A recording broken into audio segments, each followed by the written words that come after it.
9, 8, 7, 6, 5, 4, 3, 2, 1.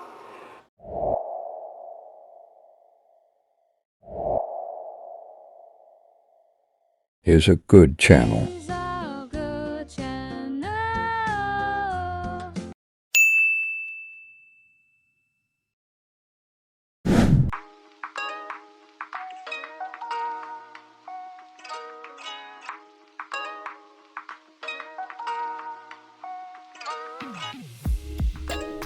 Halo semuanya, kembali lagi bersama saya. Bagaimana kabar kalian semua? Saya harap kalian semua dalam keadaan yang baik-baik saja ya. Kali ini kita akan membahas tentang apa saja sih alat-alat yang dibutuhkan dalam suatu pendakian.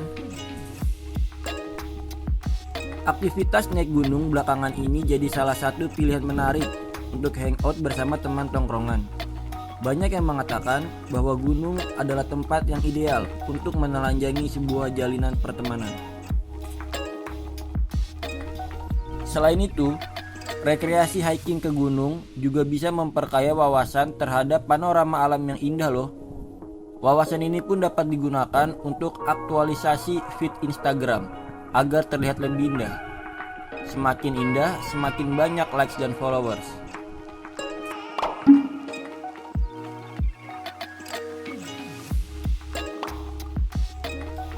Tapi, bagaimana kalau naik gunung adalah aktivitas yang baru akan kamu coba untuk pertama kalinya? Pengalaman belum ada, apalagi peralatan untuk mendaki gunung. Daripada terjebak dalam spekulasi keparnoan yang menyurutkan niat naik gunung, lebih baik kamu memantapkan persiapan dengan menyediakan sejumlah peralatan mendaki di bawah ini. Berikut ini adalah 8 alat wajib dalam pendakian. Pertama, sepatu trekking. Fungsi paling dasar sepasang sepatu adalah untuk melindungi kaki dari segala hal yang berpotensi merusak, melukai, melumpuhkan ketika bersentuhan dan berjalan di berbagai medan. Sepatu trekking adalah sepatu yang dibuat dengan bahan-bahan yang kokoh. Sol sepatu ini juga lebih tebal dari sepatu biasa. Jadi sepatu trekking tidak mudah rusak saat melintasi jalanan berbatu dan berkerikil. Saat hujan atau jalanan becek, sepatu ini membuat pijakan kaki menjadi lebih kuat sehingga Anda tidak mudah terpleset. Sepatu trekking didesain tangguh untuk segala medan. Beberapa kegiatan outdoor yang tepat untuk penggunaan sepatu trekking adalah seperti hiking, naik gunung, dan jelajah hutan. Pada umumnya, sepatu trekking diberi fitur waterproof dan breathable untuk kenyamanan kaki.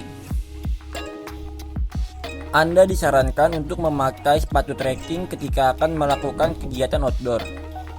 Saat melakukan aktivitas trekking, Anda akan menyusuri jalan setapak dengan beragam kondisi. Ada jalan landai, curam, berkerikil, dan lainnya yang akan Anda lalui saat trekking. Nah, sepatu trekking didesain kuat agar dapat melalui medan berat. Untuk pemilihan ukuran sepatu trekking disarankan agar melebihi satu size di atas ukuran yang biasa dipakai.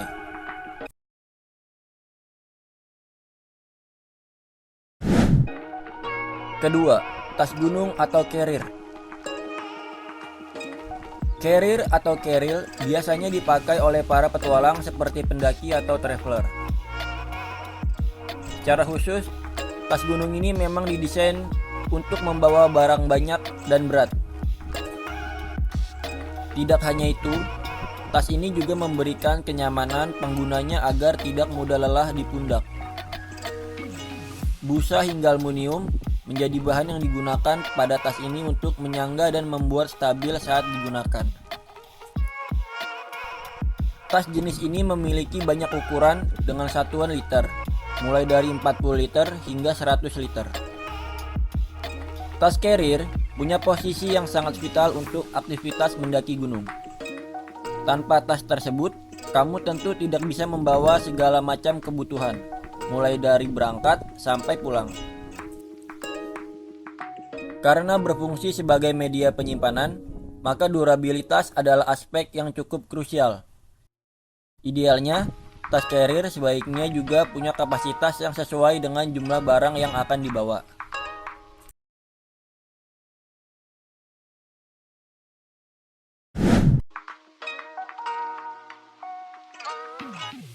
Ketiga, tenda.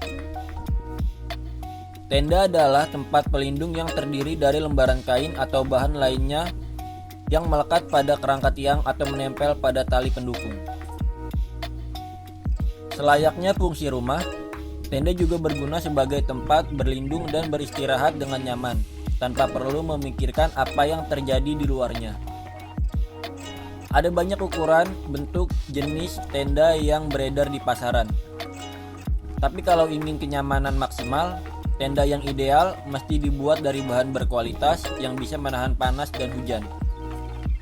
Jumlah peserta menjadi pertimbangan penting untuk mengetahui jenis tenda yang harus dibawa. Umumnya, produk mencantumkan kapasitas tenda. Jika tidak tercantum, Anda dapat menentukan kapasitas berdasarkan luas tenda. Dan harus diperhatikan, ukuran tenda mempengaruhi berat tenda itu sendiri loh.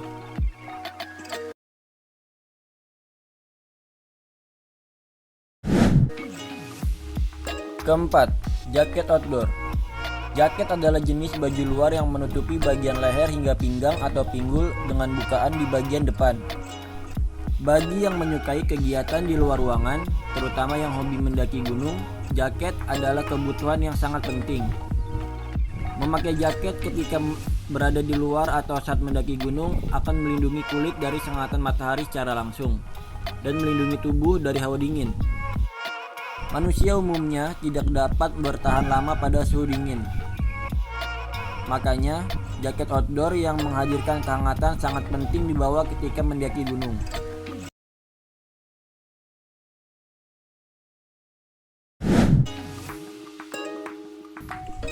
Kelima, sleeping bag.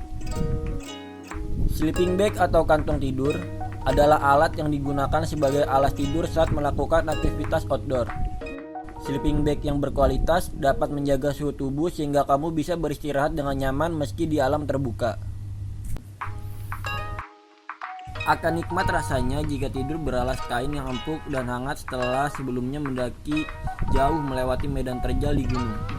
Meski udara di gunung jadi sangat dingin ketika malam hari, tapi dengan sleeping bag kamu tetap bisa merasakan kehangatan seperti di dalam kamar sendiri. Sleeping bag umumnya dibuat dari bahan pengurung panas, punya sistem kerja menyerupai selimut. Tapi sebaiknya pilih kantong tidur yang berbobot ringan agar kamu tidak terbebani membawa ke atas gunung.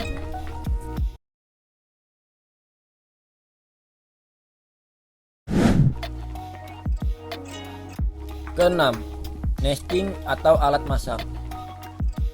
Nesting adalah peralatan outdoor yang digunakan untuk mengolah bahan makanan, alias peralatan masak.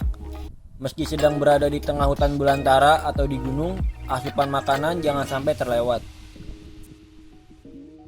Nesting yang punya kelengkapan sebagai penanak nasi, piring, wajan penggorengan, hingga memasak air berpadu dengan kompor untuk kegiatan memasak. Dua peralatan ini sengaja dibuat kecil dan portable agar mudah dibawa kemana-mana, termasuk mendaki. Nesting biasanya memiliki variasi ukuran yang sesuai dengan jumlah porsi tertentu. Untuk penggunaan satu orang, pilihlah nesting kecil dengan ukuran 500 hingga 900 ml. Dengan ukuran tersebut, Anda bisa merebus air dan memasak mie instan. Jika Anda ingin memasak air secara terpisah, bawalah nesting lain dengan ukuran yang lebih kecil. Dengan begitu, beban bawaan pun dapat diminimalkan. Namun, jika ada 2 orang atau lebih, Anda membutuhkan lebih banyak nesting. Anda juga bisa membawa beberapa nesting sesuai dengan jenis makanan yang akan dimasak. Jika ingin memasak berbagai makanan, pilihlah satu nesting yang terdiri dari nesting berukuran besar, sedang, kecil.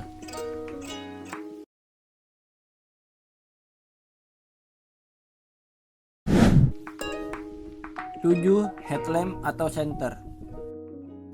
Headlamp menjadi satu di antara peralatan wajib yang harus dimiliki oleh para penggiat olahraga outdoor, di mana fungsinya tidak hanya memudahkan petualangan saat gelap atau malam hari, namun juga membantu penerangan saat berada di bawah air. Selain berfungsi sebagai sumber cahaya, headlamp biasanya menjadi perlengkapan keamanan standar untuk setiap pekerjaan yang berhubungan dengan kegiatan di luar ruangan. Sehingga penting bagi Anda memiliki headlamp dengan tingkat kecerahan maksimal, tahan benturan, tahan air, dan juga tahan cuaca ekstrim.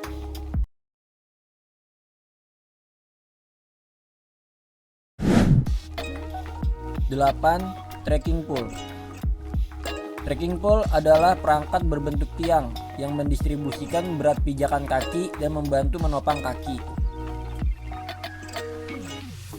Trekking pole dapat mengurangi beban yang dirasakan kaki dan mencegah Anda terjatuh saat berjalan serta melewati jalan menurun. Kaki mendapat penopang dari trekking pole yang Anda gunakan. Alat ini sangat membantu orang yang jarang hiking atau kurang percaya diri dengan kondisi fisiknya. Untuk para pendaki, biasanya alternatif jika tidak membawa trekking pole bisa menggunakan patahan batang kayu yang kuat yang tersedia di jalur-jalur yang dilewati.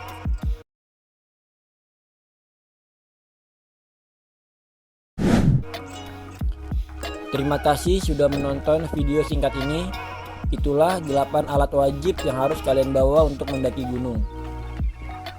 Jangan lupa like, share, dan subscribe, dan nyalakan lonceng notifikasinya. Terima kasih.